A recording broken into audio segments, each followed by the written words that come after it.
사사기 14장 1절부터 9절까지의 말씀입니다. 제가 읽어드리겠습니다. 삼손이 딥나에 내려가서 거기서 블레셋 사람의 딸들 중에서 한 여자를 보고 올라와서 자기 부모에게 말하여 이르되 내가 딥나에서 블레셋 사람의 딸들 중에서 한 여자를 보았사오니 이제 그를 맞이하여 내 아내로 삼게 하소서 하매 그의 부모가 그에게 이르되 네 형제들의 딸들 중에나 내 백성 중에 어찌 여자가 없어서 네가 할례 받지 아니한 블레셋 사람에게 가서 아내를 맞으려 하느냐 하니 삼손이 그의 아버지에게 이르되 내가 그 여자를 좋아하오니 나를 위하여 그 여자를 데려오소서 하니라. 그때에 블레셋 사람이 이스라엘을 다스린 까닭에 삼손이 틈을 타서 블레셋 사람을 치려 함이었으나 그의 부모는 이 일이 여호와께로부터 나온 것인 줄은 알지 못하였더라. 삼손이 그의 부모와 함께 딥나에 내려가 딥나의 포도원에 이른즉 젊은 사자가 그를 보고 소리 지르는지라 여호와의 영이 삼손에게 강하게 임하니 그가 손에 아무것도 없이 그 사자를 염소 새끼를 찢는 것 같이 찢었으나 그는 자기가 행한 일을 부모에게 알리지 아니하였더라. 그가 내려가서 그 여자와 말하니 그 여자가 삼손의 눈에 들었더라. 얼마 후에 삼손이 그 여자를 맞이하려고 다시 가다가 돌이켜 그 사자의 주검을 본즉 사자의 몸에 벌떼와 꿀이 있는지라. 손으로 그 꿀을 떠서 걸어가며 먹고 그의 부모에게 이르러 그들에게 그것을 들여서 먹게 하였으나 그 꿀을 사자의 몸에서 떠왔다고는 알리지 아니하였더라. 아멘. 자, 오늘 본문은 이스라엘의 사사 삼손에 관한 이야기입니다. 삼손은 어떤 사람입니까? 바로 하나님께서 일방적으로 보내신 구원의 방편이다라고 말씀을 드렸습니다. 그러니까 이 삼손에 대해서 사람들이 얼마나 기대가 컸겠습니까? 자, 그런데 삼손의 일대기를 보면 하나님께서는 삼손의 순종과 헌신을 통해서 이스라엘을 구원하신 것이 아니라 삼손의 제 멋대로 행동하는 불순종을 통해서 이스라엘을 구원하신 것을 봅니다. 이 4절에 보면 삼손이 틈을 타서 블레셋 사람을 치려 함이었으나 이렇게 말을 하니까 어쩐지 삼손이 상당히 그래 작전을 짜가지고 이제 블레셋 사람들을 물리치자 이런 것 같지만 그 뒤를 쭉 읽어보면 무엇입니까? 이 배후에는 여호와께서 이 모든 것들을 다 주관하고 계시는 거예요. 보니까 삼손은 제 멋대로 하는데 하나님께서는 삼손이 제 멋대로 하는 것을 놔두시고 그것을 통해서 블레셋을 구원하시는 것을 봅니다.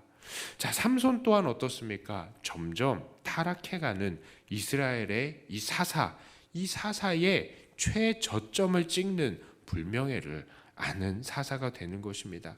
특별히 이 사사 삼손의 죄는 무엇입니까? 그의 죄는 바로 안목에 정욕에 약했다라는 것입니다. 그것은 특별히 오늘 본문에서 잘 나타납니다. 오늘 본문은 사사 삼손의 범죄의 과정을 묘사하면서 특별히 아주 자주 언급하는 단어가 있습니다. 그것은 바로 보다라는 단어입니다. 1절에도 이렇게 이야기합니다. 1절 끝에 블레셋 사람의 딸들 중에서 한 여자를 보고, 자 2절에도요 중반에 제가 블레셋 사람의 딸들 중에서 한 여자를 보았사오니, 7절에는요 그가 내려가서 그 여자와 말하니 그 여자가 삼손의 눈에 들었더라. 자 8절은요 사자의 주검을 본즉 그러니까 계속해서 보다 눈에 보다.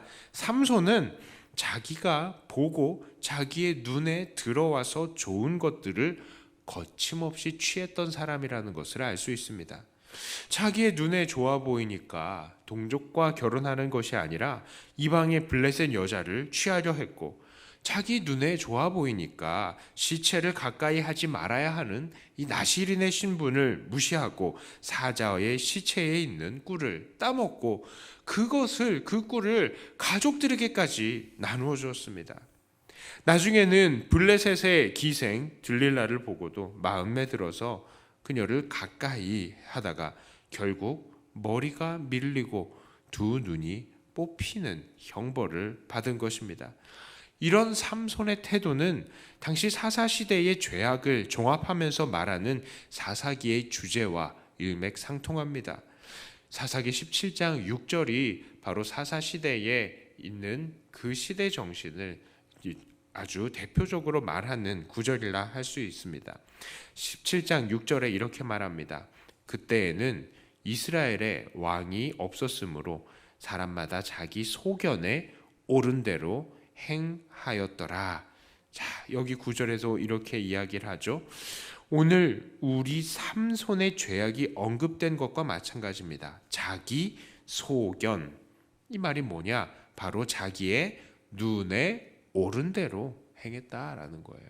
자기의 보기에 옳은 대로 행했다라는 것입니다. 그리고 삼손도 그들과 똑같이 자기가 좋게 보이는 것들은 마음껏 택해서 마음대로 살아가는 사람이었다라는 것입니다. 사사기에서는 이스라엘에는 왕이 없어서 사람들이 저마다 자기의 눈에 옳은 대로 행했다라고 하지만 그것은 현실을 비틀어서 말하는 사사기 특유의 화법인 것입니다. 정말 사사시대에는 이스라엘에 왕이 없었습니까? 아니죠. 있었습니다. 바로 하나님이 그들의 다스리시는 왕이셨던 것입니다. 하지만 이스라엘 사람들은 그 하나님을 왕 되지 못하게 하셨던 것입니다. 하지만 그들이 이스라엘의 왕 되지 못하게 하고 자기의 소견에 옳은 대로만 행했다라는 것입니다. 그들에게 분명히 있었던 하나님의 뜻을 따르는 것은 뒷전이고 그저 자기 눈에 좋은 것들을 취하고 자기 생각에 옳은 대로 행동한 것입니다. 이것은 오늘 우리에게도 큰 의미가 있습니다. 오늘 우리들도 이 땅에 사사와 같은 존재들이죠. 하나님의 말씀대로 이 세상이 다스려질 수 있도록 그 말씀을 증거하는 이 세상의 빛과 소금이요 왕과 같은 제사장들인 것입니다. 그렇다면 우리들의 삶의 기준이 되어야 하는 것은 무엇이겠습니까? 마땅히 하나님의 말씀이 우리의 삶의 기준이 되어야 할 것입니다.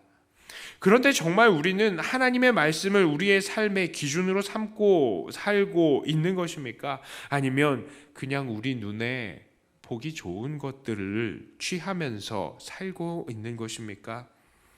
우리는 무엇을 보고 또 그 보는 것을 어떻게 해석하고 받아들이고 있습니까? 보는 것은 중요합니다. 왜 중요합니까? 그 보는 것을 통해서 우리는 영향을 받기 때문입니다. 안목의 정욕이 얼마나 무서운 것입니까? 그것은 태초에 아담과 하와의 범죄 시에도 기록이 되어 있었던 죄성의 기본 중에 기본적인 요소인 겁니다.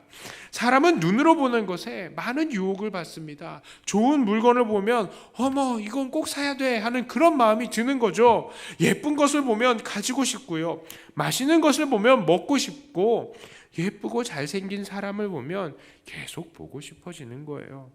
사람들이 예쁘고 잘생긴 사람들 보면 뭐라고 얘기합니까?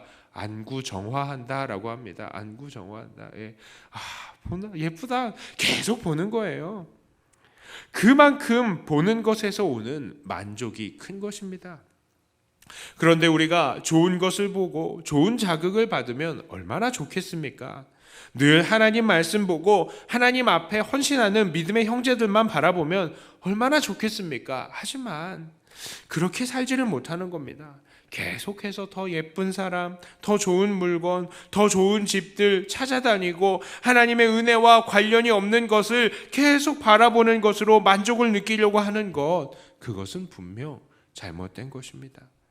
또한 우리가 무엇을 보았을 때에 그것을 어떻게 해석하느냐, 그것도 정말 중요합니다. 사람의 마음은 죄악되었기 때문에 언제든지 자기의 뜻대로 진실을 왜곡하기 쉬운 존재들이라고 말씀드렸습니다. 오늘 본문의 삼손도 블레셋 여인의 아름다움을 보고 그와 결혼하고 싶어 했지요. 그 이유는 무엇입니까? 그 여인의 겉모습만을 바라보고 그 속사람을 바라보지 못했기 때문입니다. 그 속사람의 정체는 하나님을 반대하는 이 블레셋 족속의 이 죄악길의 입구였던 것입니다. 그러니 우리는 보는 것에 대해서도 늘 생각해야 됩니다. 이것을 하나님께서는 어떻게 바라보실까? 하나님의 말씀에는 무엇이라고 말하는가? 대체 하나님의 말씀의 기준으로 보았을 때 무엇이 잘못되었는가? 우리는 늘 하나님의 말씀에 우리의 보는 것들을 비추어서 판단해야 하는 것입니다. 이제 말씀을 정리해 보겠습니다. 삼손은 이스라엘을 하나님 보시기에 옳은 대로 인도해야 할 사람이었지만 먼저 자기부터 옳지 못한 삶을 살았던 사람입니다. 그는 자기 자신의 눈에 보기 좋은 것들을 보고 하나님의 뜻과는 상관없이 자기의 뜻대로 살았습니다. 결국 그의 최후는 어떠했습니까? 자기 보고 싶은 대로 보면서 그 마음대로 취하면서 살다가 그 두 눈이 취하여졌습니다. 그것이야말로 하나님의 징계가 아니면 무엇이겠습니까? 우리는 우리가 보고 또 그 본 것을 어떻게 받아들이느냐를 신중하게 여겨야 합니다. 오직 주님께서 기뻐하시는 것들만 보고 또한 주님께서 기뻐하시는 판단을 통해서 오직 우리 하나님만 우리의 왕이 되게 하시며 하나님의 뜻대로만 살아가시는 저와 여러분들이 되시기를 주님의 이름으로 축복합니다. 기도합니다. 하나님 아버지, 우리들은 연약합니다.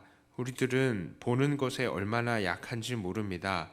보는 것들, 내가 예쁜 것들 보고 싶고 이 보는 것들로 내가 즐거움을 취하고 있습니다만 하나님, 그런 것들이 자칫 잘못하면 죄악의 길로 우리를 인도하는 입구라는 것을 우리가 다시 한번 생각을 하고 주의하면서 오직 내가 보는 것들, 좋은 것들만 보게 하여 주시고 보는 것들도 하나님의 뜻 안에서 해석하며 살아가는 우리들이 되게 해 주시옵소서. 하나님, 우리가 이렇게 날마다 오직 우리 하나님만을 왕으로 섬기면서 살아가고 이 세상을 주의 뜻대로 정말 인도해 나가는 이 세상의 빛과 소금이요 왕과 같은 제사장의 역할을 잘 감당하는 우리들이 다 되게 하여 주시옵소서. 2019년이 마지막으로 다가가고 있습니다. 하나님, 정말 연초에 계획했던 것들 잘 마무리할 뿐만 아니라 또 새로운 계획을 세우며 주님 안에서 더욱더 새로워지는 우리들이 다 되게 하여 주시옵소서. 하나님께 찬양과 영광을 돌려드리며 우리 주 예수님 이름으로 간절히 기도드리옵나이다. 아멘.